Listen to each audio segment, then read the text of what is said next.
আসসালামু আলাইকুম রহমতুল্লাহ। আমি সাইফ আছি আপনাদের সাথে। আজকে আমি যে জিনিসটা নিয়ে আপনাদের সামনে হাজির হয়েছি তা হচ্ছে কিভাবে আপনি আপনার কম্পিউটারকে ফাস্ট করবেন। অনেকে এখন কম্পিউটার আছে অনেক স্লো থাকে। তো স্লো কম্পিউটারটা স্লো থাকলে হয় কি, মানে কাজের অগ্রগতিটা খুব কম হয় বা কাজের ইমপ্রুভমেন্টটা খুব কম হয়, কাজ খুব স্লো হয়। তো আমি আজকে দেখাবো আপনি কিভাবে আপনার কম্পিউটারকে ফাস্ট করবেন। তো চলুন দেখে আসি। প্রথমে আপনি আপনার স্টার্ট মেনু বারে যাবেন, স্টার্ট মেনু বারে গিয়ে রান অপশনে যাবেন। অনেকে বলবেন আমার তো রান মেনুটা আমি খুঁজে পাচ্ছি না।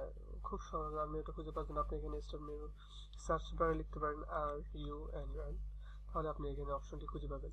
আর যদি স্টার্ট মেনু বারে অপশনগুলোতে আপনি রান অপশনটা রাখতে চান তাহলে আপনি অবশ্যই এখানে টাস্ক বারে গিয়ে প্রপার্টিসে যাবেন। প্রপার্টিসে গিয়ে স্টার্ট মেনুতে গিয়ে এখানে কাস্টমাইজ থেকে আপনি এখানে রান অপশনটি দেখতে পাবেন নিচে।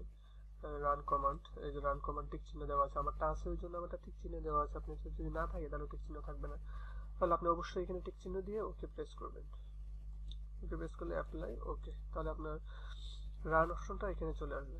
তো আমরা রান অপশনে যাব, রান অপশনে দেখবো আমরা কিভাবে কম্পিউটারকে ফাস্ট করা হয়। রান অপশনে গিয়ে আপনি এখানে লিখবেন পার্সেন্ট, পার্সেন্ট চিহ্নটা দিবেন, পার্সেন্ট চিহ্নটা দিয়ে TEMP ট্যাম্প আবার দিবেন পার্সেন্ট দেওয়ার পর ওকে ক্লিক করবেন। ওকে ক্লিক করে এখানে যে ফাইলগুলো থাকবে এগুলো ডিলিট করে দিবেন। আবার আপনি রান অপশনে যাবেন, 2 নম্বর রান অপশনে গিয়ে আপনি লিখবেন প্রিফেচ, PREFECH লিখে ওকে ক্লিক করে এখানে যা থাকবে, আমি একটু আগে ডিলিট করে দিয়েছি সবগুলো, তাই আমার এখানে অনেক কম ফাইল আছে আর কি। আপনাদের এখানে হয়তো অনেক বেশি থাকবে, কোনো সমস্যা নেই, সবগুলো ডিলিট করে দিবেন। 3 নম্বরে আপনি আবার রান অপশনে যাবেন। রান অপশনে গিয়ে এখানে লিখবেন রিসেন্ট, রিসেন্ট লিখে ওকে প্রেস করবেন। ওকে প্রেস করে আমার এখানে কিছুই নেই, কারণ আমি একটু আগে ডিলিট করে দিয়েছি। আর আপনাদের এখানে অবশ্যই অনেক ফাইল থাকবে, আশা করি আপনি সবগুলো ডিলিট করে দেবেন। এগুলো হয় কি, কম্পিউটারে আপনি যা কাজ করছেন সেগুলো এক জায়গায় জমা হয় কাজগুলো, সেই এগুলো যদি আপনি ডিলিট করে দেন তাহলে আপনার কম্পিউটার স্পিডটা আরও বৃদ্ধি পাবে।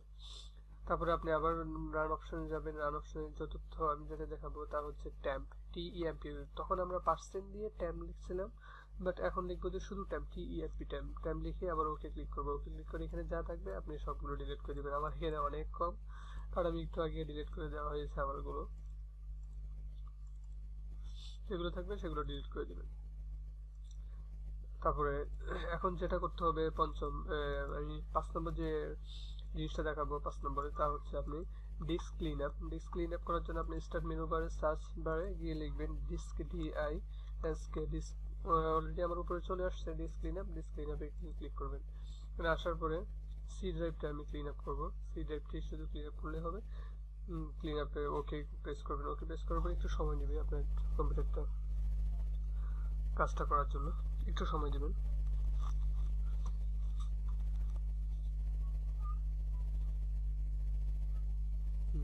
তারপরে এখানে যে অপশনগুলো আসবে এখানে দেখেন সবগুলোতে টিক চিহ্ন দেওয়া আছে।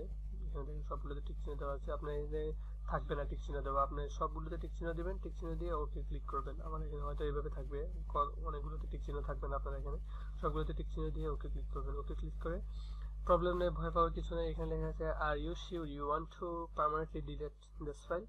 ওকে আপনি ডিলিট টিপ দিয়ে আপনার সব কিছু ডিলিট হয়ে যাবে।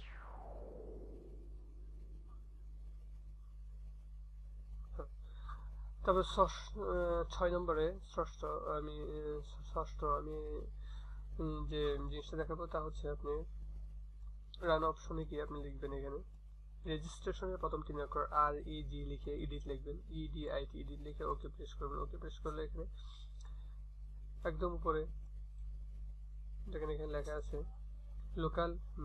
লোকাল মেশিন থেকে আপনি যাবেন সিস্টেম থেকে আপনি লোকাল মেশিন থেকে আপনি যাবেন সিস্টেম থেকে আপনার কন্ট্রোল, সিস্টেম থেকে আপনি যাবেন কারেন্ট কন্ট্রোল। এখানে লেখা আছে কারেন্ট কন্ট্রোল থেকে আপনি যাবেন কন্ট্রোল থেকে আপনি এখানে দেখবেন নিচের দিকে আসলে এখানে লেখা আছে সেশন ম্যানেজারে আপনি দেখবেন। সেশন ম্যানেজারে আপনি যখন ক্লিক করবেন তখন আরো অপশন আসবে, এখানে আসবে মেমোরি ম্যানেজার যখন আপনি ক্লিক করবেন তখন এখানে আসবে প্রিফেচ প্যারামিটার আপনি যখন ক্লিক করবেন এখানে আসবে এনাবেল সাব প্রিফেচ।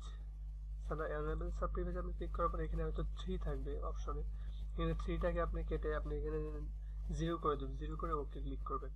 এই তো হয়ে গেল আপনার কম্পিউটারকে ফাস্ট করার কাজ। এভাবে আপনি আপনার কম্পিউটারকে ফাস্ট করতে পারেন। রেগুলার যদি আপনি আপনার রান অপশনে গিয়ে এগুলো মুছতে পারেন, রেগুলার না হলে একদিন 2 দিন পরেও যদি মুছতে পারেন সেক্ষেত্রেও কোনো প্রবলেম হবে না, তাহলে আপনার কম্পিউটার ফাস্ট থাকবে। আশা করি আমার এই টিউটোরিয়ালটা সবাই ভালো লাগবে এবং আপনার কম্পিউটারকে ফাস্ট করতেও সাহায্য করবে। তো সবাই ভালো থাকবেন, দোয়া করবেন। ইনশাল্লাহ পরবর্তী আবার কোনো টিউটোরিয়াল নিয়ে আবার হাজির হবো। সেই অবধি সবাই ভালো থাকবেন, সুস্থ থাকবেন সেই কামনায়। আসসালামু আলাইকুম ওয়া রাহমাতুল্লাহি ওয়া বারাকাতুহু।